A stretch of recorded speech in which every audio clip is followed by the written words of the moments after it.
The compound was too quiet for a place that just shook with loud engines.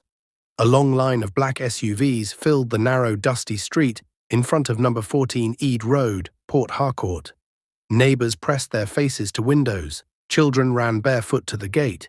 Traders from the junction paused with trays on their heads. The doors of the first SUV opened and a tall man stepped out in a sharp charcoal suit. His beard was neat. His shoes were shiny. Security men spread out. Drivers waited with their hands behind their backs. Amanda stood at the doorway of her one-room apartment, frozen. Her heart beat fast, because the man in the fine suit, the one everyone was staring at, was the same man she had fed yesterday, the same homeless beggar in a tattered brown coat with a messy beard and tired eyes. He walked toward her slowly, past the whispering crowd, past the old mango tree, past the cracked water drum. He stopped in front of her and smiled like he had been holding his breath for years. "My name is Jeremy," he said, voice low and steady. "Jeremy Adeoye, CEO of Gentech." He went down on one knee. The whole compound gasped. The box in his hand clicked open, and a ring caught the morning light like a small star. "Amanda," he said, looking straight into her eyes, "yesterday, when others insulted me, you gave me food and water. You gave me kindness. Please, will you—" His words trembled. The neighbors leaned in, Amanda's lips parted, and right there at the edge of the step, with dust floating in the air like tiny birds, something happened that no one on that street would ever forget. Hours earlier, the city had felt like a different world. Port Harcourt woke up to the smell of wet red earth and fried plantain. Khaki horns called from the main road. The sky was a soft grey, and puddles lined the gutters.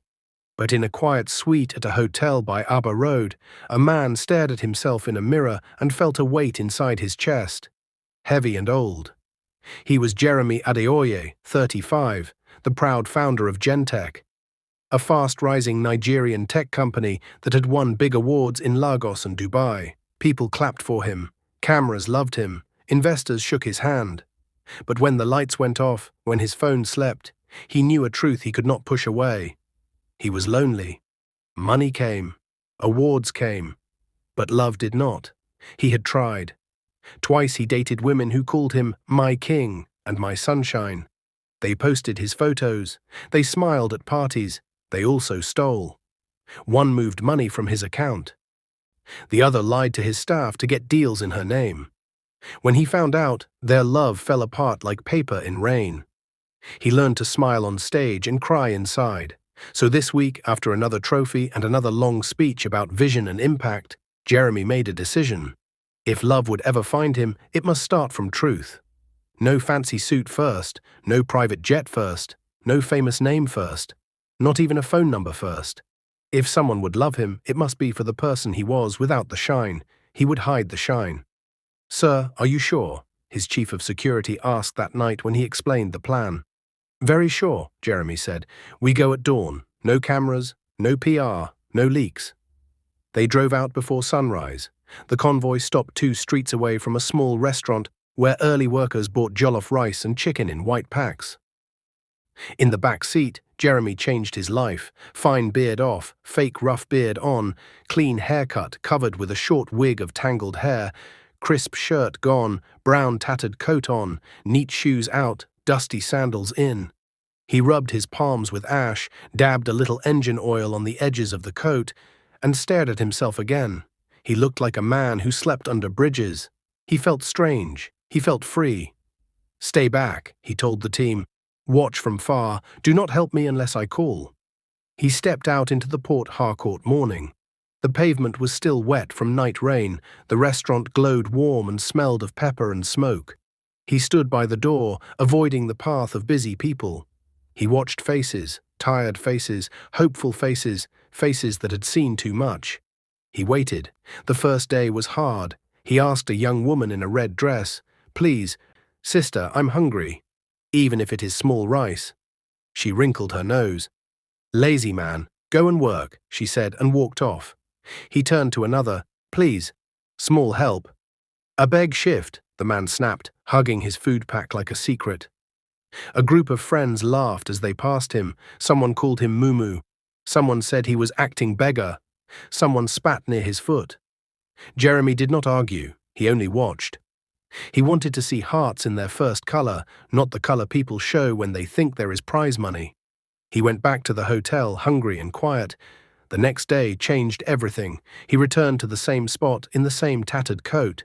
The clouds were lighter and the restaurant was busier. Around 8 a.m., 3 friends came out together. They were young women, early 20s, with bright eyes and fresh perfume. One held a white pack of jollof rice and chicken and a cold bottle of water. Jeremy took a breath and stepped forward. "Please, sisters," he said, "I have not eaten since yesterday. I just need small food." The first friend, Cynthia, stopped and looked him up and down. She was pretty, wearing casual jeans and a fitted top, her hair in a neat bun. Her face hardened. "Go and work. Why will you stand here begging?" she said. She lifted her bottle of water, and before anyone could speak, she tilted it and poured it on his head. The water ran down his fake beard and soaked his coat. The second friend, Nadia, laughed loud, hand on her waist. "You see why I say some people like pity," she said. "Brother, stop acting. This life is not for lazy people." Jeremy swallowed, shivering. The cold water slid into his collar. He felt eyes on them from every corner. He felt his team watching from far away, waiting for a sign. But he held his ground and looked at the third friend, the quiet one who had said nothing yet. She was not dressed loud, black skirt, white blouse. Her hair was packed in a simple bun. She held the food pack and the water like she was protecting something small. Her name was Amanda. When she looked at Jeremy, her eyes did not show anger. They showed something softer, like worry and warmth together. "Please," she said gently to her friends, "this is not right." Amanda," Nadia laughed. "So you want to carry beggars now?" Amanda stepped closer to Jeremy, ignoring the people who were already staring.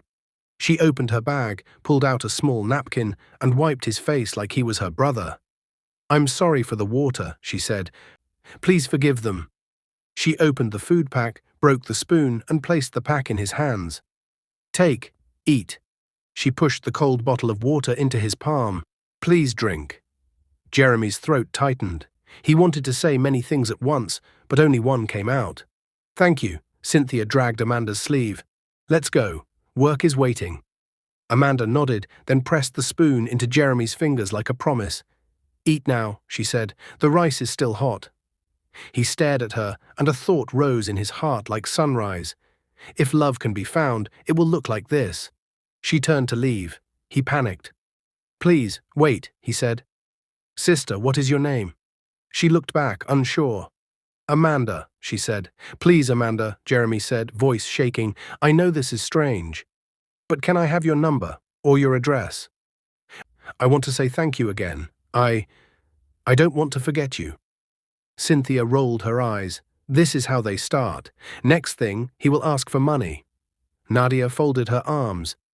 "Amanda, let's go jar." Amanda looked down at the food still in his hands. She looked up at his eyes.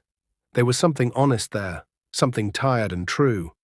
She reached into her bag, took a small piece of paper and a blue pen, and wrote quickly. "Amanda Okafor," she wrote, then a phone number, then No. 14 Eid Road on the second line. She folded the paper and placed it in his hand. "Please don't lose it," she said, "and try to be safe." She left with her friends, who kept talking as they walked away. Jeremy stood under the weak sun, staring at the small paper like it was a key. He ate the rice. It tasted better than any award dinner he had ever attended. That night, back at the hotel, he sat with his head of security.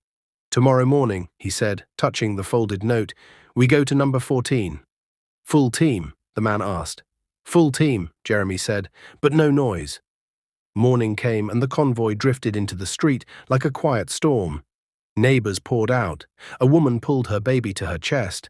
A man in a singlet peeped through his curtain. The black SUVs stopped. The doors opened, and Jeremy stepped out, not as the man in the tattered coat, but as the man he truly was. He found Amanda at her doorway, barefoot, stunned, holding a small purse to her chest. She stared at him the way people stare at the ocean for the first time. "My name is Jeremy," he said softly. "Yesterday, I was the man you fed. Today I am still that man, just with my real face." He dropped to one knee, and the compound went silent as a church at midnight. "Amanda," he said, "please, will you—" A sharp cry cut through the air. Cynthia and Nadia had just turned into the street. They stopped. Their mouths fell open. Nadia's phone slipped and hit the ground. Cynthia's hand flew to her head like she had just seen a ghost. The ring in Jeremy's box burned with light. Amanda's breath caught. Her answer rose in her throat. And then a loud horn blared from the main road, a sudden angry sound that made everyone jump. The loud horn screamed through the street like a warning siren, scattering birds from the electric wires and making children run for cover. The sound cut through the moment so sharply that Amanda gasped and stepped back, her hand flying to her chest. Jeremy, still kneeling with the ring box open, turned his head slightly, alert, tense, almost protective. The crowd murmured. An Okada rider sped past angrily, shouting at a Kiki that blocked the junction. Life returned to the street, but the moment had already changed. Tension hung in the air like thick smoke. Amanda looked at Jeremy, really looked at him. The expensive suit, the security guards, the luxury convoy, the way even grown men in the crowd stood back like he carried power in his palms. He wasn't the beggar she had fed. He wasn't the homeless man with dusty hair. He was someone else, someone bigger, someone terrifying in his own way. I don't understand," she whispered. Jeremy rose slowly to his feet. His eyes were soft, steady, and almost pleading. "I will explain everything," he said, "but not here, not in the middle of confusion." Before he could continue, a voice sliced through them like a knife. "This cannot be happening," Cynthia said, stepping forward. "Amanda, this is a lie, a scam. Something is wrong." Nadia joined her, shaking her head in disbelief. "Yesterday he looked like a street beggar. Today he's wearing an expensive suit?" "Amanda, think. Men like this do not wander the streets begging for rice. He is probably a ritualist, or a scammer." The crowd gasped. Jeremy remained calm, but his guards shifted slightly, ready to intervene if needed. Amanda blinked fast, swallowing fear. "No," Jeremy said gently, "they are wrong." "Then who are you?" Nadia shouted. "Tell us now." Every eye turned to him. Jeremy took a slow breath. Then he spoke with a quiet strength that made the entire street go silent again. "My real name is Jeremy Adeoye, CEO of Gentech." A woman in the crowd dropped her bucket. A man stepped back like electricity just passed through him. Someone whispered, "Gentech, the one in Lagos?" Another gasped, "The Billionaire." But the loudest reaction came from Cynthia. "Liar," she yelled. "If you are a CEO, why were you begging for food yesterday? Why were you dressed like a beggar?" Jeremy looked straight into her eyes, unbothered. "Because I wanted to see people's hearts, without my money hiding the truth." The neighborhood froze. He continued, voice lower now, more emotional. "I have been robbed by love before. Women who smiled at me only because of my money. Women who lied, used me, and stole from me. My wealth has blinded me from seeing real love for years. So I left Lagos. I came here, and I became someone nobody wanted." His eyes found Amanda. "Except you." Amanda's breath trembled. Her fingers tightened around her purse. Her heart beat so fast she could hear it. Jeremy stepped closer. Not too close, just enough for her to feel his sincerity. "You wiped my face when your friend poured water on me," he said softly. "You gave me your food.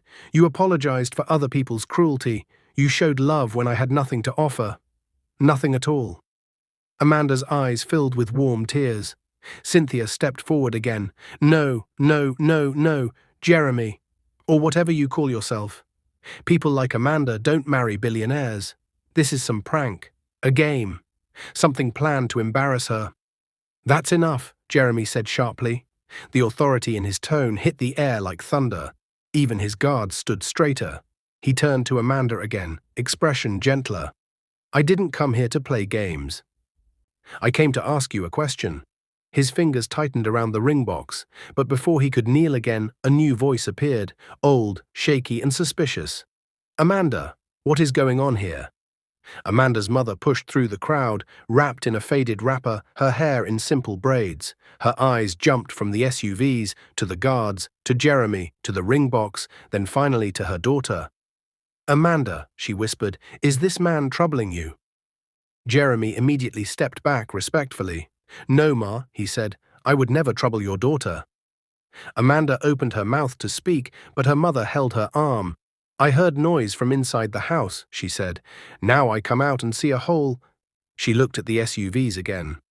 "Convoy, you better talk because my heart is beating fast." The neighbors laughed softly, easing a bit of the tension. Amanda swallowed.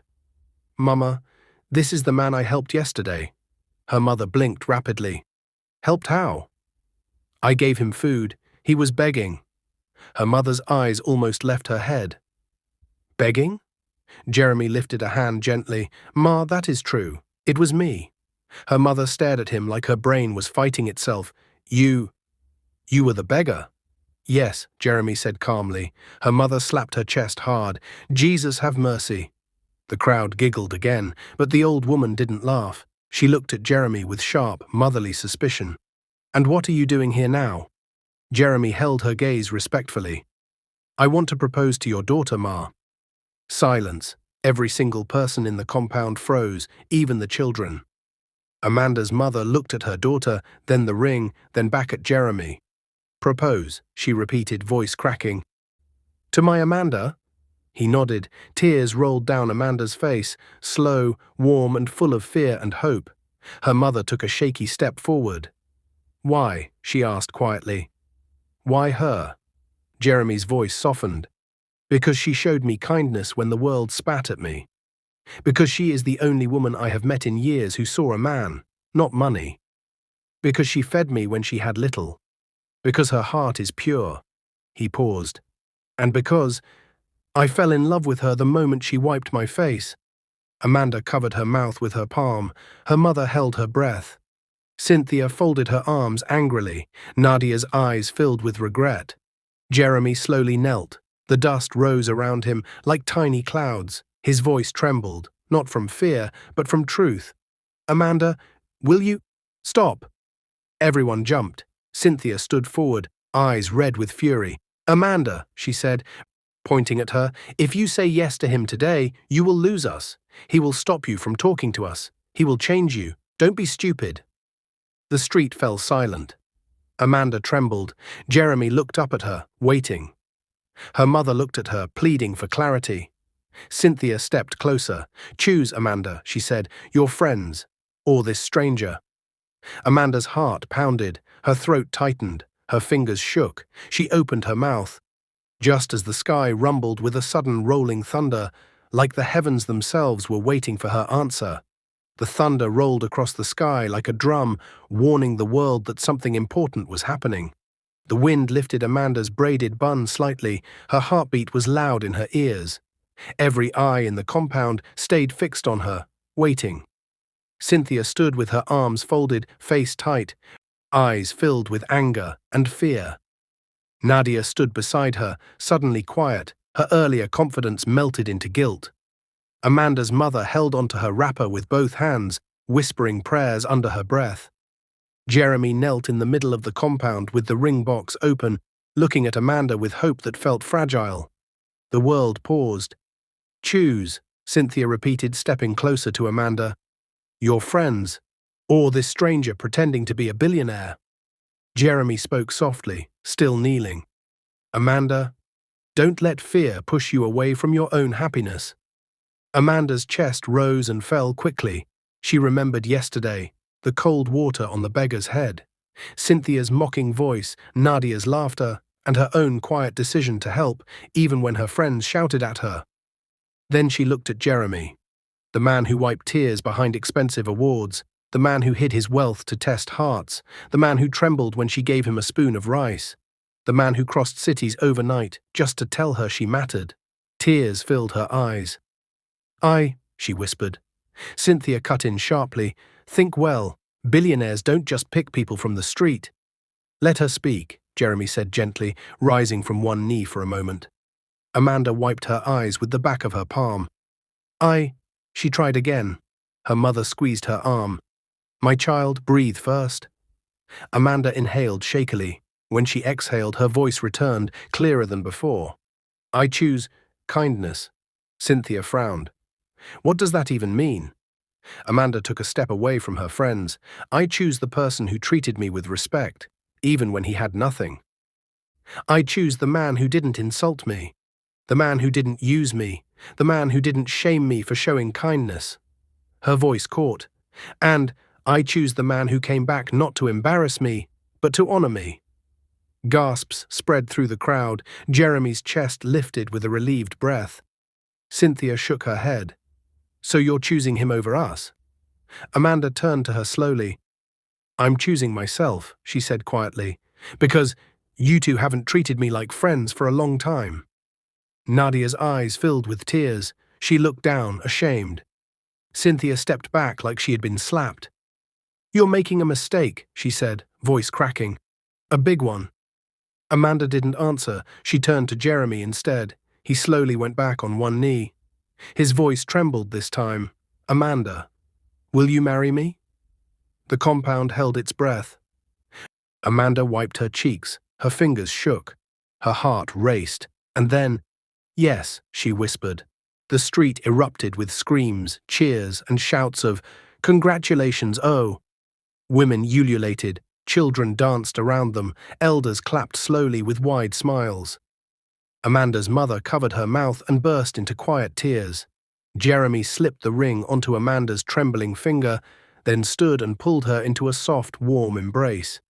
He held her like she was the missing piece of his life, but the celebration did not last, because trouble was already on the way.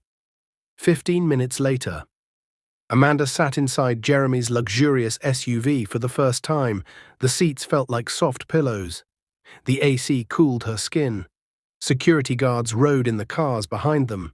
People recorded the scene with their phones as the convoy slowly rolled out of the compound. But inside the car, Amanda's hands would not stop shaking. Jeremy noticed. Are you scared? He asked softly. Amanda nodded. I don't understand what is happening. Yesterday you were so different. Today everything changed so fast. Jeremy turned slightly toward her. I know, he said. And I'm sorry if it feels overwhelming. I didn't mean to shock you. I only wanted to tell you the truth. Amanda looked down at the ring. It's beautiful, she whispered. It looks more beautiful on your hand, he replied, smiling softly. Her cheeks warmed. The car drove through Port Harcourt city roads, past markets, past bus stops, past the riverfront. Amanda stared at everything like she was seeing the world through brand new eyes. But at the same time, something felt off. Jeremy sensed it too. What is bothering you? He asked. Amanda hesitated. My friends, she finally said. We've been close for years. I didn't think today would end like this. Jeremy nodded slowly. I understand. You do? She asked. Of course, he said. I didn't want to take your friends from you. I just wanted to find someone who could see my heart. He paused. And you did. Amanda wiped her eye with her thumb, but before she could answer, the driver's voice suddenly came from the front seat. Sir, we are being followed. Amanda gasped. Jeremy sat upright immediately. How many cars? One KK and one grey Toyota Camry behind it, the driver replied. Jeremy's head of security, who sat in front, turned sharply. It's them, he said, the girls from the compound. Amanda's heart dropped. Cynthia, Nadia. Yes, the guard said. They've been trying to follow us since we left the street. Jeremy's eyes darkened. Pull over. Sir? The guard asked. I said pull over. The convoy slowly came to a stop at the side of a quiet road near a row of small shops. The Toyota and the Kiki stopped too. Cynthia jumped out first, breathing hard, face red with frustration. Nadia came out slowly, her body shaking a little from guilt and fear. They ran toward the main SUV. Amanda stepped out of the car too, trembling. Jeremy rested a hand gently on the door, but didn't intervene yet. He wanted Amanda to choose her own voice. Cynthia stopped right in front of Amanda. Why? She cried. Why did you choose him? Why did you embarrass us like that? Amanda stared at her in disbelief. Embarrass you, she repeated. Cynthia, you poured water on a hungry man. No, Cynthia said angrily. I poured water on a liar. He wasn't lying, Amanda replied. He was testing hearts. And you think you passed? Cynthia shouted. What if it's all fake? What if he's tricking you? What if it's all a joke? Nadia touched Cynthia's arm. Cynthia, stop. But Cynthia pulled away. Her voice broke. You were supposed to choose us, she whispered. Not him. We are your friends. We've known you for years. Tears filled Amanda's eyes. Cynthia, she whispered, friends don't mock people who are suffering. Silence. The wind blew across the road. People from nearby shops watched quietly. Then Cynthia said the words that broke the last piece of the past. If you enter Lagos with him today, we are no longer friends. Amanda froze. Jeremy took a step forward. That's enough, he said firmly. No, Cynthia snapped. I'm talking to her. Amanda swallowed hard. I'm sorry, she said softly, but I've made my choice. Cynthia's face twisted with hurt and anger. She stepped back, grabbed Nadia's wrist, and walked away without another word. Nadia looked back once at Amanda, eyes full of regret, then followed Cynthia into the car. The grey Camry drove off in silence. Amanda stood still, breathing shakily. Jeremy walked to her slowly. You did the right thing, he said quietly. She turned to him, tears running, heart hurting, and whispered, but why does the right thing feel so painful? Jeremy placed a warm hand on her shoulder. Because, he said softly, you're learning who truly loves you, and who never did. Amanda lowered her head, wiping her eyes. Jeremy gently lifted her chin. We leave for Lagos in 1 hour, he said. But before we go, there's something else I must tell you. Amanda blinked, confused. What is it? Jeremy looked down, then back into her eyes. It's about why I really came to Port Harcourt. Amanda's breath caught. Her heartbeat doubled. A new fear crept into her voice. What? What do you mean? Jeremy exhaled. I didn't just come here to test people, he whispered. I came here because of something that happened before, something big. Amanda's blood ran cold. What happened? She asked. Jeremy hesitated. His eyes grew darker. And then he finally said the words, someone tried to destroy my company. And they almost succeeded. Amanda's hand flew to her mouth. What? Jeremy looked at her calmly, but his voice was full of pain. And I think the person is still watching me. A cold breeze blew across her skin.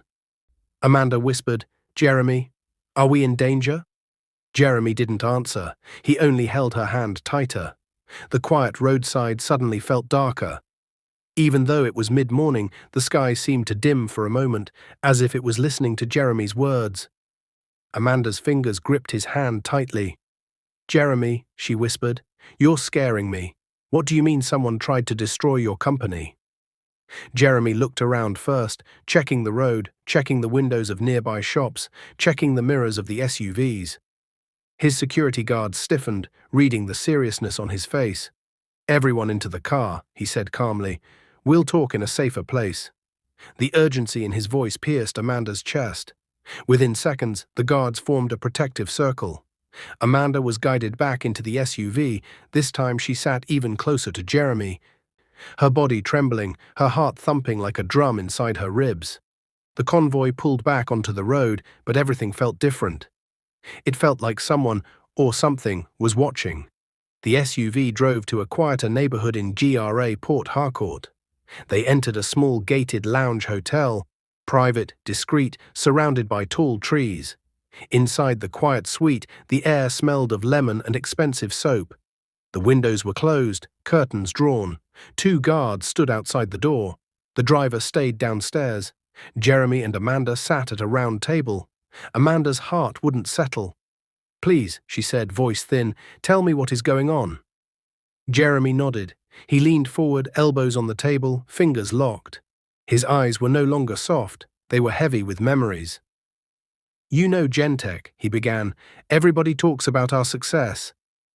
They see the awards, they see the money, they see the success story.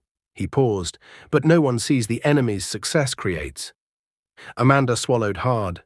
Jeremy continued, 6 months ago, Someone leaked our confidential project. A project we worked on for 3 years. Millions of naira put into it. Thousands of hours. My team's blood and sweat. He looked at Amanda with a sadness that made her chest tighten. Someone inside the company stole the files. They sold them to a competitor. The competitor released the product before us and made it look like we were copying them. Amanda gasped softly. "Oh my gosh." "It ruined us," Jeremy said. "Our investors panicked. Our stocks dropped. Our staff were confused. We almost shut down." Amanda covered her mouth. "But the worst part," Jeremy continued, "was that the leak came from someone close. Someone I trusted. Someone who had access to my life, my passwords, my computer, and even my heart." Amanda's breath froze. "A woman," she whispered. He nodded slowly, painfully. "Yes." Silence. Amanda's heart sank. She remembered the loneliness in his voice when he talked about being used. She finally understood the depth of his wounds. "She pretended to love me," he said, "pretended to support my dreams, pretended she wanted to build a life with me. Meanwhile, she was taking photos of my documents, recording my calls, stealing my codes. Then she disappeared." Amanda whispered, "I'm so sorry." Jeremy looked at her, eyes gentle again. "I healed," he said, "but I didn't forget." Amanda blinked away her tears. "What does this have to do with coming to Port Harcourt?" Jeremy leaned back. "After the incident, my board forced me to take a break. They said I needed time away from Lagos, away from stress, away from the spotlight. They said my judgment was clouded." He gave a small, sad smile. "They were right." "So you left Lagos?" Amanda asked. "Yes," Jeremy said. "I traveled, I stayed in hotels, I kept my identity hidden, and I watched people. I watched how they acted towards someone who had nothing. I wanted to see how the world treats the poor, the forgotten, the people who can't offer anything in return." Amanda's chest grew heavier. "And that's when you decided to disguise yourself?" she asked. "Yes," he said. "I wanted to find someone whose heart was pure. Someone who could see people. Not money, not class, not fame." His eyes softened. "And then you walked out of that restaurant, holding jollof rice and chicken." Amanda's eyes watered. "I didn't do anything special." "You did everything special," Jeremy replied. They sat quietly for a moment. Amanda wiped her cheeks. Jeremy reached across the table and held her hand. But the silence didn't stay warm for long. There was a sudden heavy knock on the door. Amanda jumped. One of the guards called from outside, "Sir, there's an issue." Jeremy stood immediately. "What kind of issue?" The guard spoke through the door, voice tight with concern. "We saw a man taking pictures of your convoy from across the road. When we approached, he ran." Amanda's stomach twisted. "Pictures?" "Yes, Ma," the guard said. "He zoomed his camera on your SUV, the number plate, the escorts. And the girl beside you." Amanda felt her legs weaken. Jeremy's face changed, sharp, calculating, worried. "Did you catch him?" he asked. "No, sir," the guard replied, "but we got his Kiki number." Jeremy exhaled. "Good," he said. "Search for where that Kiki normally loads passengers, check if anyone has reported strange activities, and check hotel sensors and nearby CCTV." "Yes, sir," the guard said. "But there is more." Jeremy's jaw tightened. "Go on." The guard hesitated. "The girl who called earlier, sir." Amanda's eyes widened. "Girl? Who called?" The guard answered carefully. "Someone named Cynthia." Amanda felt her heart drop. Jeremy's expression darkened instantly. "What did she say?" "She called your business line," the guard answered. "She said she wanted to speak to the billionaire man she saw today. She kept saying she has information, important information about Amanda." Amanda froze. "Jeremy," she whispered, placing a trembling hand on her chest. Why would she do that?" Jeremy rubbed his forehead. "She's angry," he said, "and angry people do foolish things." Amanda's voice trembled. "What exactly did she tell them?" The guard continued. "She told the receptionist that she has details about Amanda's past, things that could affect you." Amanda's face went pale. "My past? What past?" Jeremy turned to her. "Amanda, Is there something she can use against you? Amanda shook her head quickly. No, I've done nothing wrong. My life is simple. I only work, take care of my mother, and mind my business. Jeremy nodded. Then she's lying to get attention. But the guard cleared his throat again. There is one more thing, sir. Jeremy turned slowly. Yes? The man who was taking pictures. We checked his face on our body cams. He matches someone from Lagos. Jeremy stiffened. Amanda's breath stopped. Matches who? Jeremy asked. The guard answered quietly. A former Gentech employee. The one connected to the leak. Sir. Amanda gasped sharply. Jeremy, she whispered. Jeremy's voice went cold. That means this wasn't random. Amanda whispered shakily. Meaning? Jeremy swallowed hard, eyes dark with realization. Meaning someone followed me to Port Harcourt. Amanda's world tilted. And, Jeremy added, voice low and serious, they may not be here for me alone. They may be here because of you. Amanda clutched the table, fear rising like a storm inside her. Why me? She whispered. Jeremy looked into her eyes. Because someone out there doesn't want me to find peace. Or love. A loud crack of thunder boomed outside, shaking the windows. Amanda's voice trembled. Jeremy, what are we going to do? Jeremy reached for her hand, squeezing it gently but firmly. We're leaving for Lagos today, he said, immediately, before things get worse. Amanda felt the room spin, and then the lights flickered, once, twice. Then the entire suite went dark. The lights went out like someone had pinched the world into darkness. Amanda gasped, her hand flying to her mouth. A cold wind pressed against the windows. The room felt tighter, smaller, unsafe. Jeremy stood instantly, not panicked, but alert in a way Amanda had never seen before. Stay close, he whispered. She moved toward him blindly, reaching for his arm. The guards outside the door shifted, their footsteps suddenly louder in the dark hallway. Sir, one called through the door, voice tense. The power did not go out for the whole street, only this building. Amanda's knees weakened. Jeremy's whisper came sharp. That means someone cut it manually. A chilling silence swallowed his words. The guard continued. We checked the control room. The main switch was turned off. And we found something else. What? Jeremy asked. There's a phone, placed on the floor, recording something. Amanda's heart collapsed into her stomach. Recording what? Jeremy whispered. The guard swallowed audibly. Your voices, sir. Everything you said about the leak, the betrayal, and about the girl. Amanda pressed both palms against her chest. Someone is listening to us, she whispered. Jeremy moved toward the window and pulled the curtains aside just a little. Outside, across the street, under the shadow of a mango tree, stood a man wearing a dark cap, barely visible, but watching. Then he turned away and disappeared into the darkness. Jeremy let the curtain fall and exhaled slowly. We need to leave, right now. Within minutes, the team moved. The guards opened the door, secured the hallway, and guided Jeremy and Amanda downstairs. The emergency exit lights flickered dimly, creating long shadows on the staircase walls.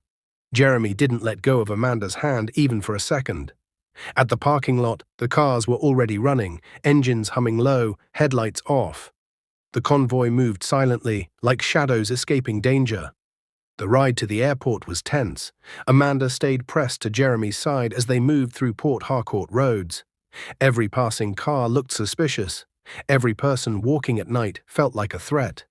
The rain began, slow at first, then heavy, slapping against the roof in angry bursts.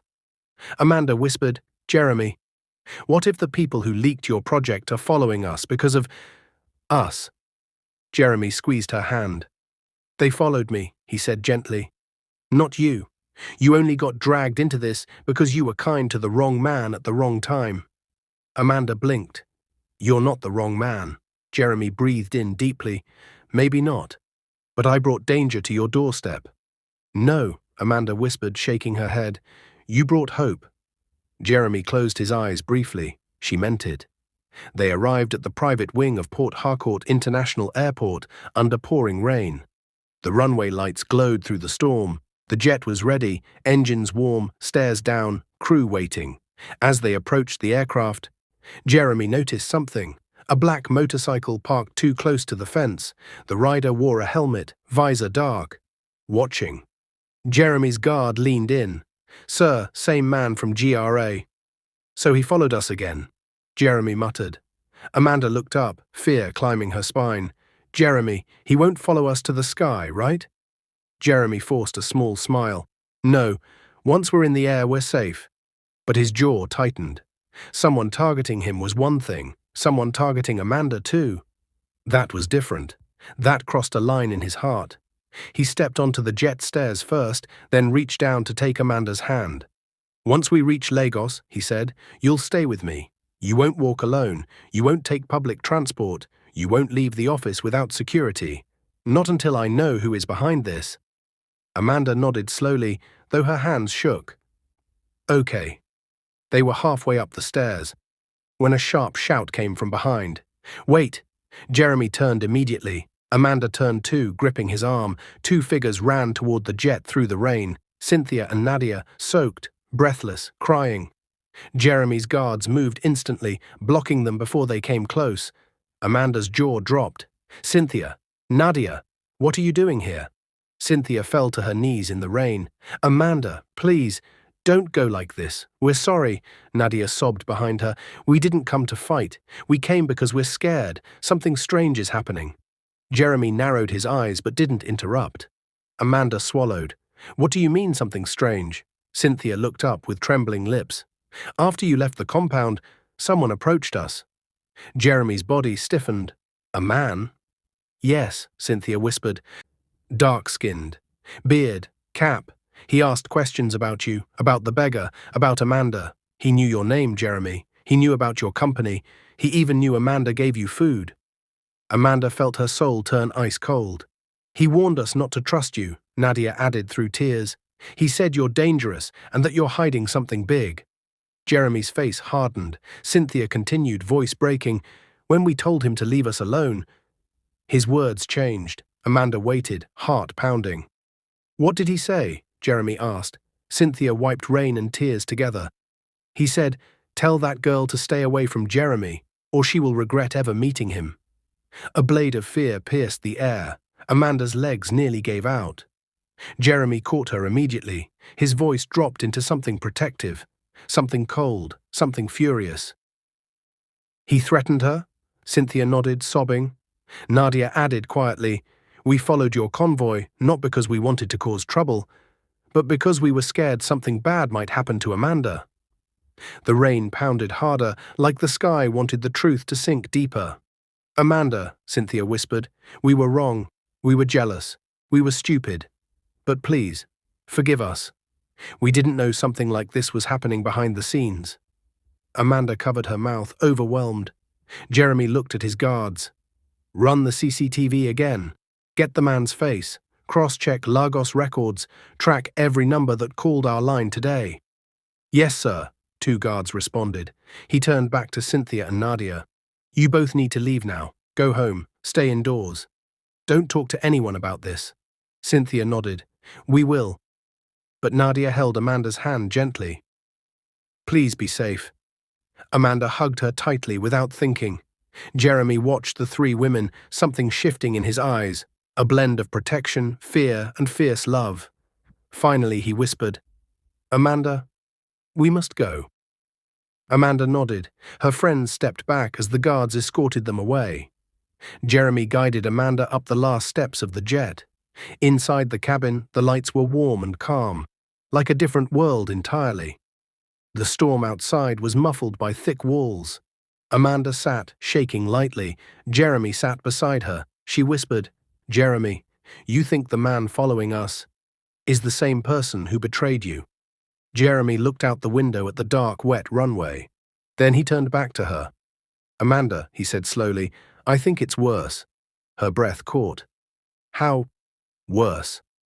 Jeremy leaned closer, voice low, serious enough to make her skin prickle. "Someone didn't just betray me for money." Amanda swallowed. He whispered, "Someone is trying to destroy my life, and now they're dragging you into it too." Amanda's body froze. The jet engines roared to life. Jeremy reached for her hand. "We'll face it together," he said softly. "I won't let anything happen to you." But outside the window, standing under the rain, the same man in the black cap watched the jet's lights rise into the sky. He did not move. He did not blink. He only whispered, "It's not over." If you like this story, comment, share, and subscribe to our channel for more interesting stories.